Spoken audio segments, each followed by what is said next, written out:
Hi everyone, my name is Melanie Del Carpio, and I am a high school and community outreach specialist, and I will be talking about financial aid today from Santiago Canyon College.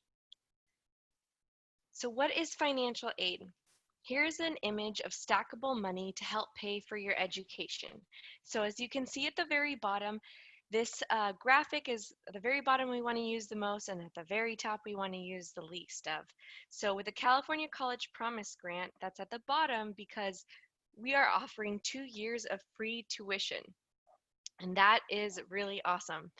At the second level, you'll see the federal Pell Grant. This is something that you qualify for once you fill out your FAFSA, and it's additional aid, or it's aid that the government gives out. And grant is free, so that means something you don't have to pay back. Cal Grant A, B, or C is state aid that you do not have to pay back and is eligible for FAFSA and Cal Dream Act applicants. The Student Success Completion Grant is a grant that is some additional money for those students who fill out the financial aid on time, and there's no additional steps you need to do in order to receive that grant. Federal Work Study and Federal Supplemental Educational Opportunity Grant is a grant that you will qualify for once you fill out your FAFSA. It allows you to have a job on campus and be able to secure some money because of that job. Scholarships are just scholarships in your community, big companies, um, whether it's from Taco Bell or even a Coca-Cola company, and so that's just something you would apply for in the community. There's direct loans, and those are the unsubsidized and the subsidized loans that you can take out through your federal aid in FAFSA. And the very last resource we want to take is the money from our parent guardians, and that's mom and dad or your parent guardians. That's the last resource we want to use because we want to use all of these other ones before that. So who can apply for financial aid? So for FAFSA, those who are U.S. citizens or permanent residents can apply. They must be high school graduates or a GED holder. They need to be in an eligible degree or certificate program. They need to have a valid social security number, and male-born have to register for selective service, and they can register through the application and meet satisfactory academic progress. For those who are the California Dream Act applicants are those who are non-U.S. citizen or permanent resident, undocumented DACA or AB 540 students, also known as Dreamers, and also those with TPS status and U visa holders. You'll also need to be a high school graduate or GED holder. You must be in an eligible degree or certificate program.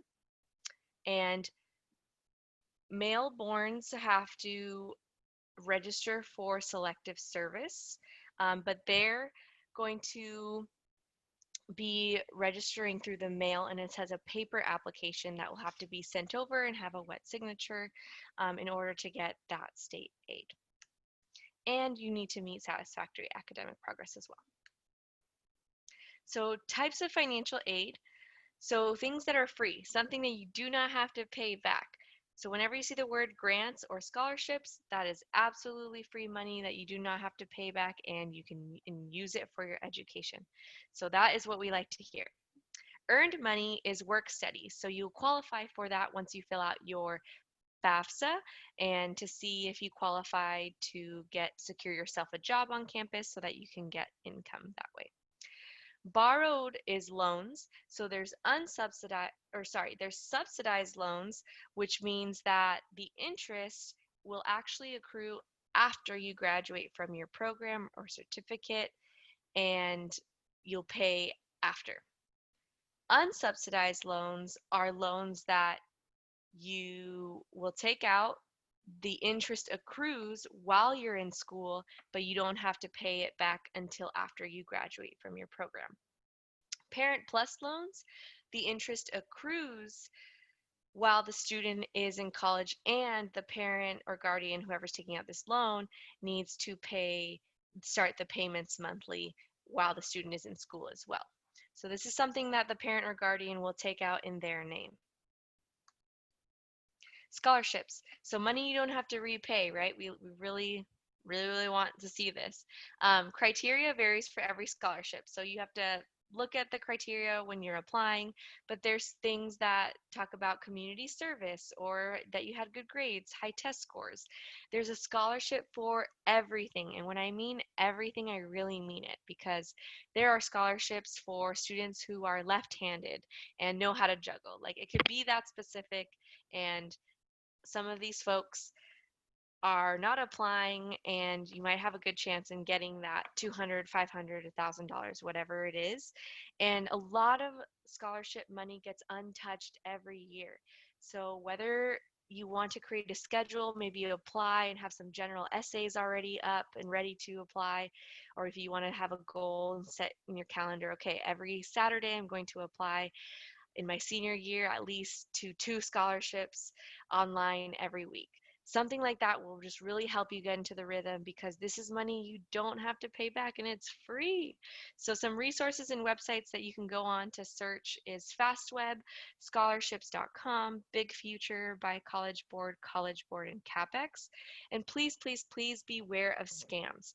So don't pay to apply for scholarships.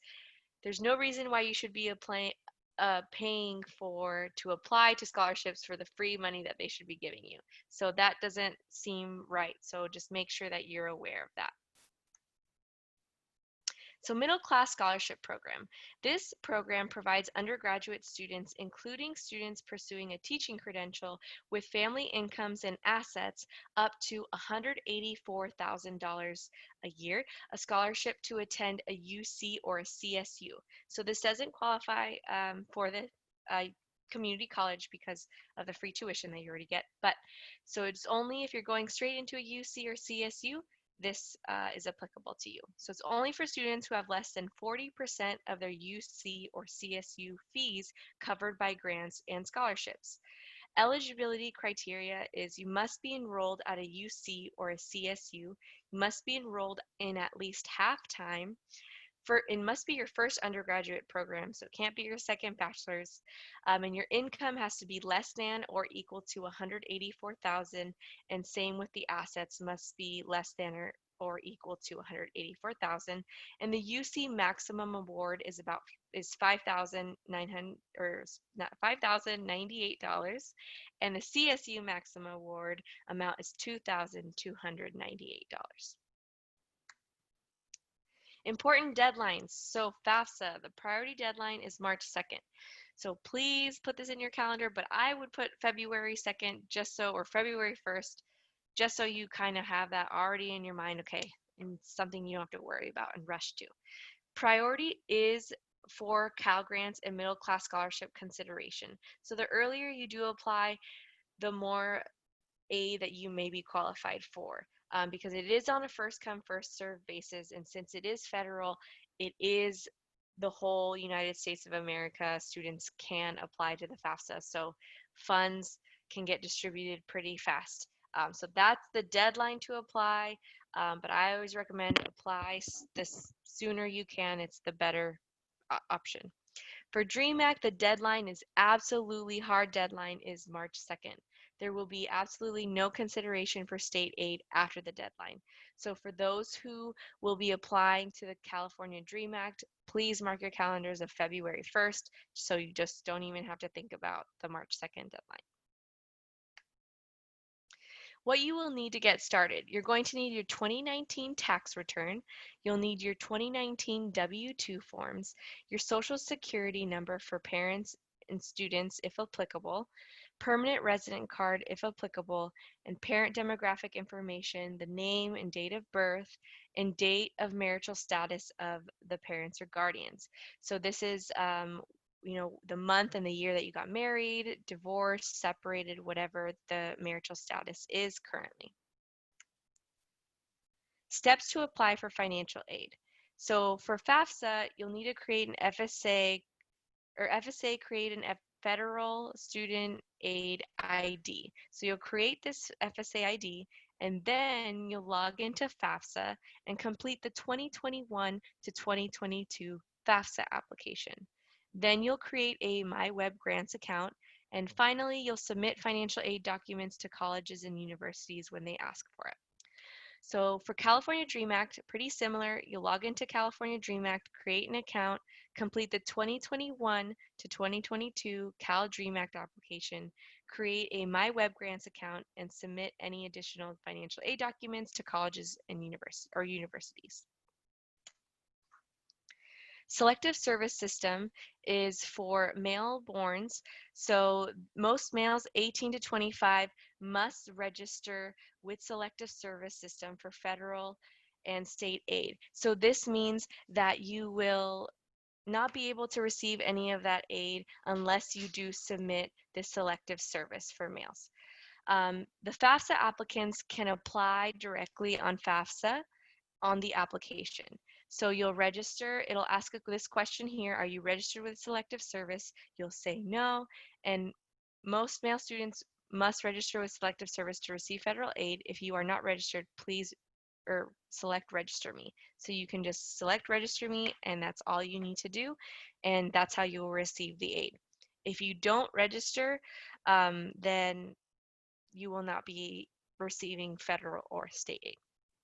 So DREAM Act applicants need to fill out that paper application or register at the local post office. The IRS data retrieval tool. So for those who are using and applying in the FAFSA, this is only through the FAFSA application, but it's a cool tool that you can use to automatically import tax information from IRS. This is the most easiest and most accurate when you're filling it out because it just transfers all the information from your tax return. So the financial aid timeline is October 1st to March 2nd. So October 1st is when the application for FAFSA and the California Dream Act open. So you submit your FAFSA and Dream Act verification and Cal Grant GPA verification form from your high schools, and you'll receive an email right away from FAFSA Student Aid Report, which is the STAR. In February to March, you'll receive a California Aid Report via email, and you'll create your Web Grants for Students.org account. And please note some private universities or colleges may require additional steps. Follow up accordingly, please. If you're a graduating senior, please consider SEC. We have free tuition for 2 years at SEC for all new students through our SEC College Promise Scholarship. So this is a really awesome opportunity. You know, you're taking your general education classes anyways during the first 2 years. So if this is something and you're thinking about the finances and how to finance your education, this is a really good option to have right now with the free tuition. So for those students that, there's 2 ways that the scholarship works. The students that do not qualify for any type of financial aid assistance. So for those who might fill out their FAFSA and it's more than, like, the government says that you don't qualify for aid, that's okay. What will you do is you get reimbursed. So you'll pay tuition upfront and then you'll get reimbursed in the first 2 months of every semester. And those students that are eligible for financial aid, once they fill out their financial aid application, you're going to get that tuition waived on the front end and have an additional $400 that you can use towards books or school supplies for the school year. And also, we are ranked number 3 best community college in California. So as far as we're concerned, I know you're probably thinking, who's number 1? Who's number 2? So they're Northern California. So as far as we're concerned, we like to say we are the number 1 community college in Southern California.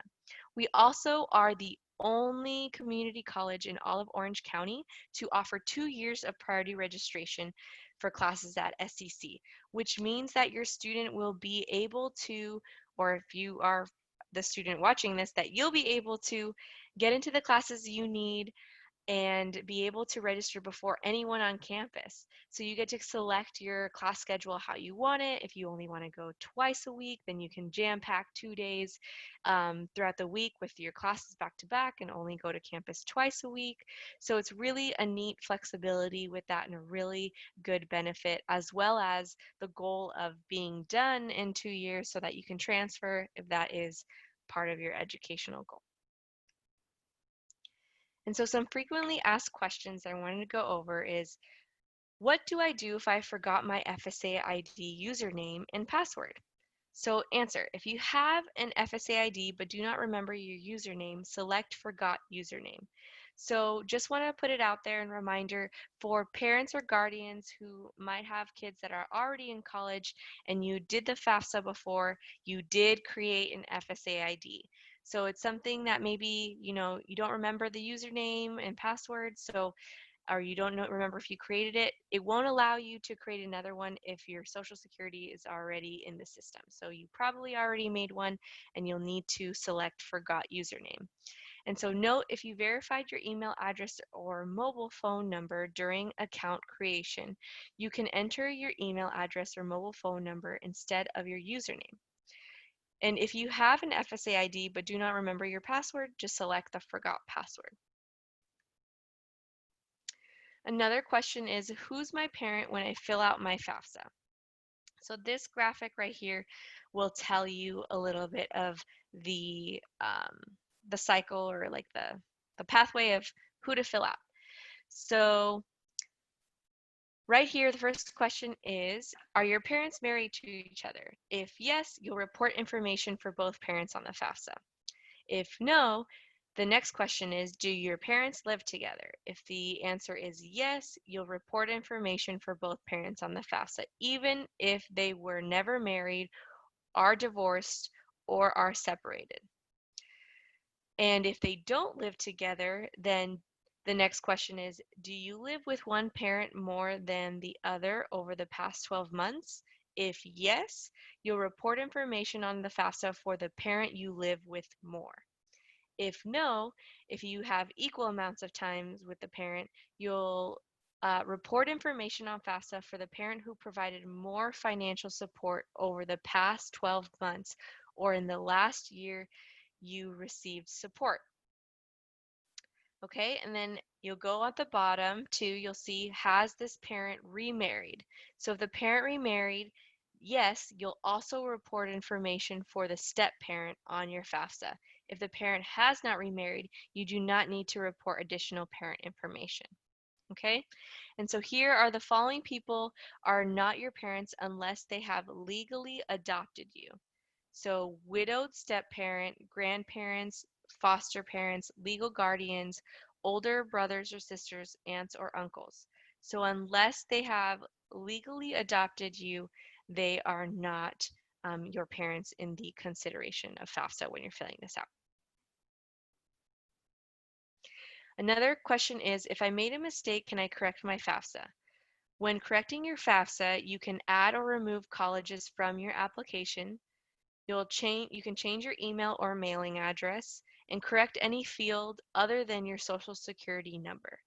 To make corrections, click the Login button on the home page and log into FAFSA on the web, and then click Make FAFSA Corrections.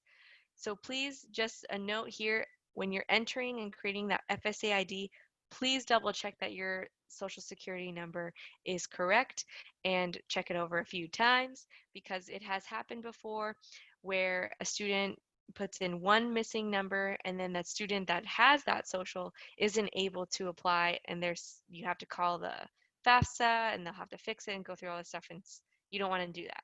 So just make sure that your Social Security number is correct when you're doing the FSA ID, and any other mistakes can be corrected pretty easily. Another question is, what should I do if I've already submitted a FAFSA before learning that I should have submitted a California Dream Act application? So you'll complete the California Dream Act application first, and then complete the application conversion form G55, which can be obtained on the California Student Aid Commission website at csac.ca. Next, send the original completed form along with proof of ID to the CSAC and contact the financial aid office at the college you plan to attend to inform them of this error. You can make a copy of this form for your own records. Another question is, are temporary non-immigrant visa holders eligible to complete the California DREAM Act application?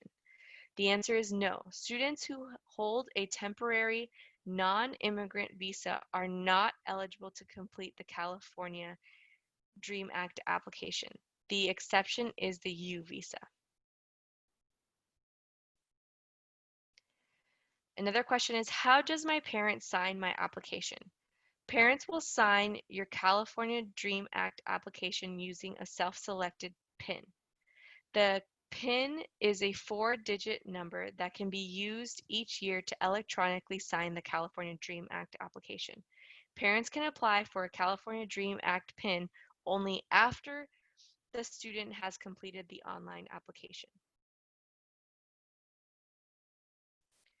Some closing remarks. Please continue to check your email. You have received a Cash for College workshop resource guide for FAFSA and California DREAM Act application. And second is start your application now. Write down questions to ask during your scheduled virtual Q&A session. Check your email for date. So please reach out to us, any questions, and I'm sure we'll be in contact. And when we do these presentations further on in person, please hold on to those questions you have and feel free to ask us. And again, here's our contact information. Questions, please contact us. If you want, please take a screenshot of this or take a picture with your phone. Also, please follow us on Outreach for SEC. We are constantly updating our information there when we're doing workshops, what's going on, the latest at our school, and also any giveaways. So we have giveaways sometimes, and that's a fun process to be a part of, and there's been lots of winners. And so to help us continue to offer these free workshops, please, when you're filling out your FAFSA or your California DREAM Act, please select SEC as one of your 10 school choices when completing the financial aid application. Our school code is below. You just enter it. And so the way we can continue these workshops is by you putting us on your financial aid application, even if you do not plan to attend. Awesome. Well, thank you so much for being part of the presentation today, and I hope that you got some good information to get started on your financial aid application, and we are here to help you with any questions. Please contact us, and we'll see you soon. Thank you.